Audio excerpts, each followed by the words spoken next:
Selamat siang. Materi kita pada hari ini adalah wirausaha kerajinan dari bahan limbah berbentuk bangun ruang. Kerajinan dapat dibuat dari bahan limbah. Membuat kerajinan dari bahan limbah bertujuan agar setiap orang dapat memanfaatkan limbah menjadi produk yang berguna dan memiliki nilai dengan mempertimbangkan nilai estetika dan nilai ergonomis.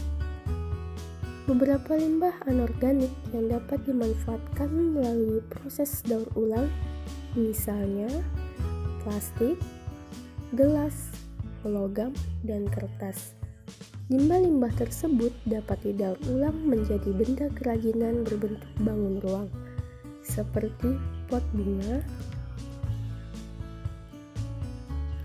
Perencanaan usaha dapat digunakan sebagai alat pengawas dan pengendalian usaha. Oleh karena itu, perencanaan harus dibuat oleh wirausaha sejak usaha itu didirikan. Aspek-aspek penting dalam perencanaan usaha produk kerajinan dari bahan limbah berbentuk bangun ruang sebagai berikut. Yang pertama, ide dan peluang usaha kerajinan dari bahan limbah berbentuk bangun ruang. Seorang wirausaha harus dapat memanfaatkan peluang usaha secara sistematis, dimulai dari analisis sumber-sumber peluang usaha secara luas. Persiapan yang dapat dilakukan dalam menganalisis peluang usaha sebagai berikut. Yang pertama, meneliti luas usaha yang akan dipilih. Kedua, bentuk usaha yang akan dipilih. Ketiga, jenis usaha yang akan ditekuni. Keempat, informasi usaha yang akan diterima. Dan yang terakhir adalah ada atau tidaknya peta usaha yang menguntungkan.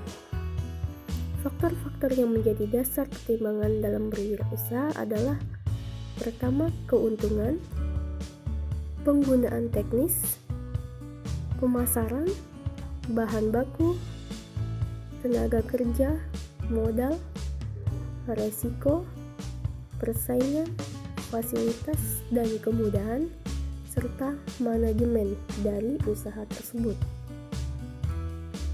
Yang kedua, sumber daya yang dibutuhkan dalam usaha kerajinan. Sumber daya yang dimiliki oleh perusahaan dapat dikategorikan atas 6 tipe sumber daya. Yang pertama itu ada man atau manusia.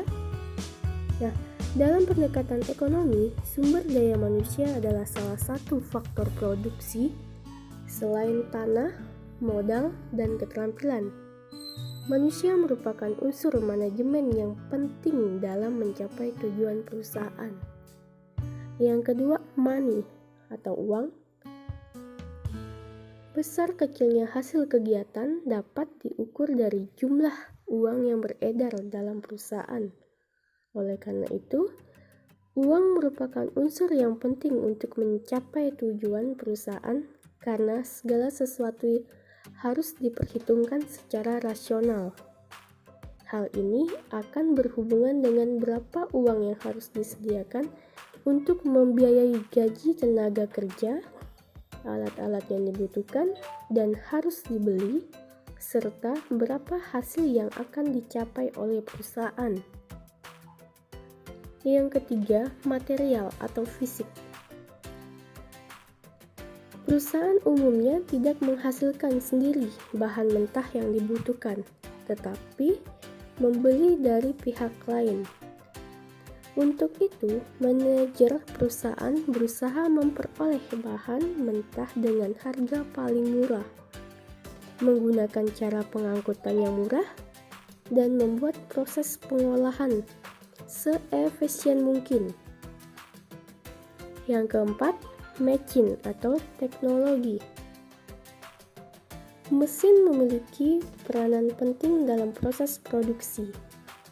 Setelah revolusi industri, banyak pekerjaan manusia yang digantikan oleh mesin.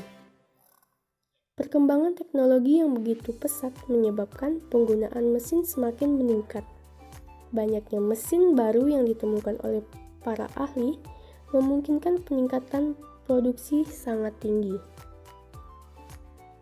Yang kelima, metode. Metode sangat dibutuhkan agar mekanisme kerja berjalan efektif dan efisien. Metode kerja yang sesuai dengan kebutuhan perusahaan, baik yang menyangkut proses produksi maupun administrasi, tidak terjadi begitu saja, melainkan memerlukan waktu yang lama. Dan yang keenam adalah market atau pasar. Jika barang yang diproduksi tidak laku, maka proses produksi barang akan berhenti. Oleh sebab itu, penguasaan pasar dalam arti menyebarkan hasil produksi merupakan faktor yang menentukan dalam perusahaan.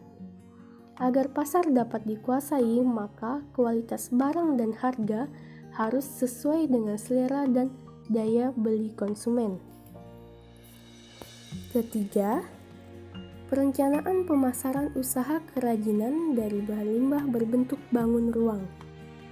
Ada 6 kegiatan dan rencana pemasaran yang bisa dilakukan untuk mengomunikasikan produk dan merek usaha, yaitu sebagai berikut. Yang pertama itu ada penjualan personal atau personal selling.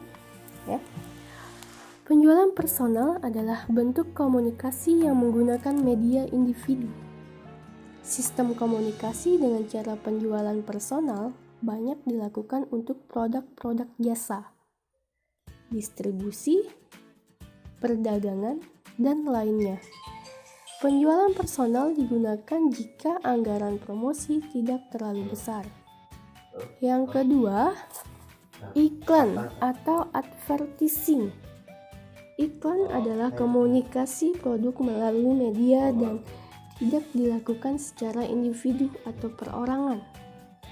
Melalui sistem komunikasi, diharapkan calon pelanggan bisa melihat, mendengar, membaca, mengenal, dan akhirnya tertarik dengan produk yang diiklankan di sebuah media, misalnya spanduk, banner, internet, radio, atau televisi. Yang ketiga, promosi penjualan atau sales promotion. Promosi digunakan untuk memasarkan dan mengomunikasikan produk kepada calon konsumen. Promosi penjualan terdiri dari beragam alat promosi yang dirancang untuk mengetahui kecepatan dan kekuatan rangsangan serta respon pasar terhadap produk tersebut. Yang keempat, publikasi atau publication. Publikasi mencakup pengaturan komunikasi massa di luar iklan dan promosi penjualan. Biasanya publikasi bertujuan untuk meningkatkan penjualan atau memperkuat merek secara tidak langsung dan tidak bersifat menjual. Kelima, sponsorship.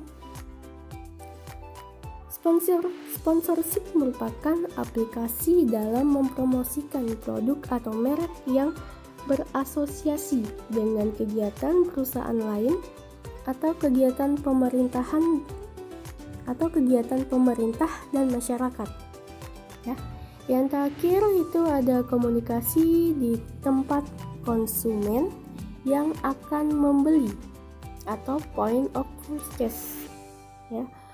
Komunikasi dengan sistem ini bertujuan untuk mempengaruhi seseorang pada saat orang tersebut akan mengambil keputusan untuk membeli sebuah produk. Oke, sampai di sini penjelasannya. Terima kasih, selamat siang.